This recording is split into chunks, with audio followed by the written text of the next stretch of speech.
आए दिन इंसान को नई नई दिमागी बीमारियों से ग्रस्त देखा जा रहा है। वहीं पोस्ट कोविड बीमारियों के साथ साथ नई नई दिमागी बीमारियों से भी लोगों को परेशान देखा गया है।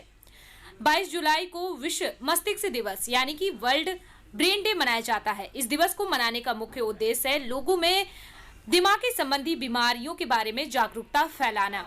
आज हम मस्तिष्क दिवस के अवसर पर जानेंगे कि आखिर पोस्ट कोविड दिमागी बीमारियों के बारे में पूरी जानकारी लेंगे किंग्सवे हॉस्पिटल से न्यूरोलॉजिस्ट डॉक्टर ललित महाजन से। तो चलिए जानते हैं, जानकारी लेते हैं पोस्ट कोविड दिमागी बीमारियों के बारे में। क्या लक्षण है, कैसे इन बीमारियों से बचा जा सकता है, क्या इसके उपाय हैं।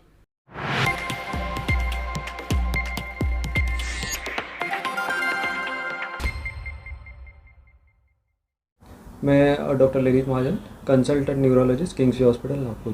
जी ललित सर, आप मुझे बताइए मस्तिष्क रोग के बारे में हम अगर बात करें तो मस्तिष्क रोग किन किन प्रकार के होते हैं, क्या कहेंगे? मस्तिष्क रोग मतलब न्यूरोलॉजिकल बीमारियाँ बहुत सारी होती है, पर कॉमन इसमें जैसे कि स्ट्रोक मतलब पैरालिसिस, लकवा, और फिर हेडेक सर दर्द होना है ना। सर दर्द भी बहुत सारे रहते हैं, माइग्रेन रहता है, क्लस्टर हेडेक्स रहते हैं, अलग अलग टाइप के सर दर्द होते हैं। और फिर तीसरी कॉमन बीमारी है मिर्गी, एपिलेप्सी है ना। मिर्गी ये भी एक कॉमन चीज़ है।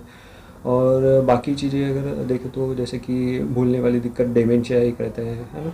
और फिर न्यूरोपैथी रहती है, मायोपैथी रहती है, और पार्किंसन डिसीज़ एक चीज़ है, मल्टीपल स्क्लेरोसिस, ब्रेन ट्यूमर्स, ये काफ़ी कॉमन समस्या है न्यूरोलॉजिकल। जी पोस्ट कोविड में अगर देखा जाए तो कोविड के बाद में कौन कौन सी न्यूरोलॉजिकल प्रॉब्लम्स नज़र आ रही है?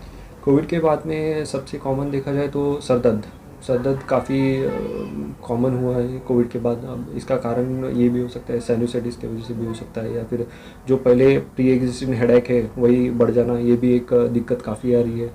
और सर दर्द के साथ फिर बाकी जैसे कि नर्व्स अफेक्ट हो रहे हैं, न्यूरोपैथी हो रही है, गुलेनबार सिंड्रोम करके एक बीमारी रहती है, उसके भी केसेस काफ़ी हद तक मिले हैं।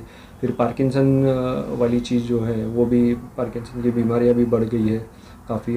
और ये दिक्कतें कोविड के बाद ज़्यादा कॉमन हमें दिख रही है। मस्तिष्क रोग की जहाँ बात करें वहाँ पे बहुत सारे मिथ से जुड़े हुए हैं, जैसे कि एपिलेप्सी, मिर्गी के बारे में हम बात अगर करें तो प्याज सूंघाए, लोहा सूंघाए, चाबी सूंघाए, लकड़ी सूंघाए, इस तरह के जो मिथ है, क्या कहेंगे इसके बारे में? नहीं, ये मिथ तो बिल्कुल ही गलत चीज़ है। ऐसा कुछ भी नहीं है कि सूंघाने से आदमी अच्छा हो जाता है। एपिलेप्सी का जो मरीज़ रहता है वो मतलब वो उसके झटके 1 से 2 मिनट तक चलते हैं ज़्यादा से ज़्यादा, और उसके बाद वो अपने आप ही धीरे धीरे होश में आ जाते हैं। तो ऐसा कुछ भी नहीं है कि उसको प्याज सूंघा जाए, केरोसिन दिया जाए, मुंह में कुछ रखा जाए, ऐसा बिल्कुल ही ये गलत धारणा है। जिसकी आपने बात की, खास करके पैरालिसिस पेशेंट जो होते हैं, लकवा के पेशेंट जो होते हैं, आपने बहुत सारे केसेस से देखे, खासकर ग्रामीण भागों में केरोसिन पिला के पेशेंट को लाया जाता है। ऐसा कहा जाता है कि केरोसिन पीने से लकवा नहीं होता, क्या कहेंगे आपसे? नहीं, ये भी गलत, एक बिल्कुल ही गलत धारणा है।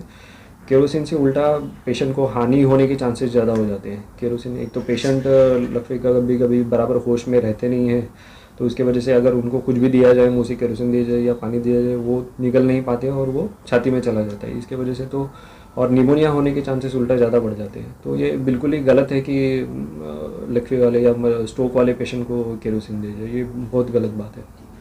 मस्तिष्क रोग जो है, इसके लिए उपचार संबंध में अगर बात करें तो क्या उपचार कहेंगे आप? उपचार तो है कि, पर इसमें वही है कि जितना आप जल्दी इसे डायग्नोस कर पाते हैं और जितना जल्दी उपचार लेते हैं उसमें ज़्यादा फ़ायदा रहता है। जैसे कि पैरालिसिस वाले मरीज़ है, अगर 3 घंटे के अंदर या 4.5 घंटे के अंदर अगर इलाज अच्छे से मिलता है तो इनकी रिकवरी होने के चांसेस काफ़ी ज़्यादा बढ़ जाते हैं, है ना। तो इसमें क्या रहता है कि ये डैमेज अपन इसको अवॉइड कर सकते हैं, है ना, प्रोग्रेस होने से अवॉइड कर सकते हैं। इसलिए पेशेंट को हॉस्पिटल में जल्दी आना या डॉक्टर की सलाह लेना जल्द से जल्द, ये काफ़ी ज़रूरी होता है। एक और चीज़ देखिए, ये है हमारे यहाँ पर नॉर्मली हर एक चीज़ के लिए निगलिजेंस बहुत ज़्यादा है कि कुछ नहीं होगा, ठीक हो जाएगा, देख लेंगे। तो इस तरह की जो लापरवाही, इसके बारे में क्या कहेंगे?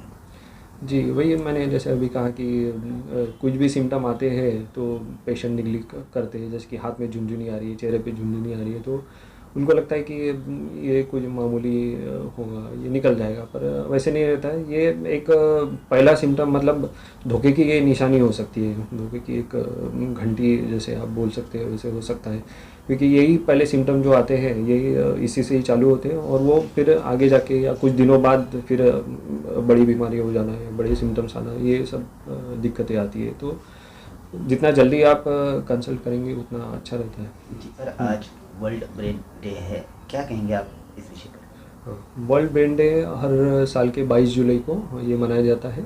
वर्ल्ड फेडरेशन ऑफ न्यूरोलॉजी इसे ऑर्गेनाइज करते हैं। इसका मेन मकसद है कि जो न्यूरोलॉजिकल जो कुछ जटिल बीमारियां होती है उसके बारे में पब्लिक में अवेयरनेस पैदा करना है। तो हर साल एक थीम रहती है इसमें। तो इस बार की थीम है stop multiple sclerosis. Multiple sclerosis नाम की बीमारी है, उसे अपने को रोकना है। ठीक है, तो मल्टीपल स्क्लेरोसिस मतलब ये भी एक ब्रेन के रिलेटेड ही बीमारी है। इसमें जैसे कि जो माइलिन करके एक पदार्थ रहता है जो ब्रेन सेल के अराउंड रहता है, वो डैमेज होना चालू हो जाता है ना। शरीर में ही कुछ ऐसी घातक चीज़ें होती है जो ऑटोमेटिकली माइलिन को डिस्ट्रॉय करते हैं और इसके सिम्टम आते हैं।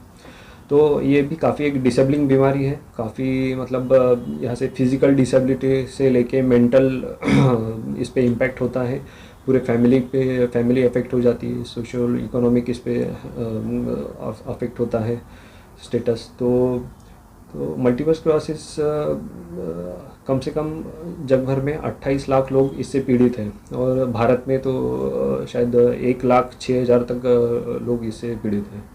और इसके सिम्टम अगर देखे जाए तो सिम्टम इसमें आँखों की रोशनी चली जाना, एक आँख से कम दिखाई देना, या हाथ पैर में झुंझुनी आना, गर्दन झुकाने से एकदम हाथ पैर में झुंझुनी होना, या एक साइड वीकनेस आ जाना, चलने में लड़खड़ाहट होना। तो ये काफ़ी कॉमन सिम्टम रहते हैं इसमें। तो ये होता है कि 15 से 50 साल की उम्र में ये कभी भी हो सकता है और फीमेल्स ज़्यादा कॉमनली अफेक्ट होते हैं इसमें। तो अभी और विथ ये बीमारी मल्टीपल स्क्लेरोसिस के बारे में अभी एडवांस ट्रीटमेंट भी अवेलेबल है, डिसीज़ मॉडिफाइंग एजेंट जिसे बोलते हैं।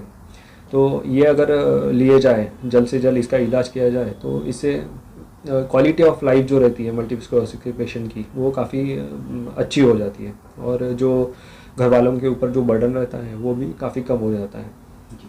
सर, मस्तिष्क रोग के बारे में अगर बात की जाए तो लोगों में एक हिचकिचाहट भरा भी माहौल होता है। जहाँ मस्तिष्क रोग आते हैं उसको बहुत हद तक के साइकेट्रिक प्रॉब्लम से रिलेटेड करके देखा जाता है, तो बहुत सारा संकोच वाला भी एक मामला होता है। तो क्या कहेंगे इन चीज़ों को जनता से दूर करने के लिए, क्या आपका एक मैसेज रहेगा?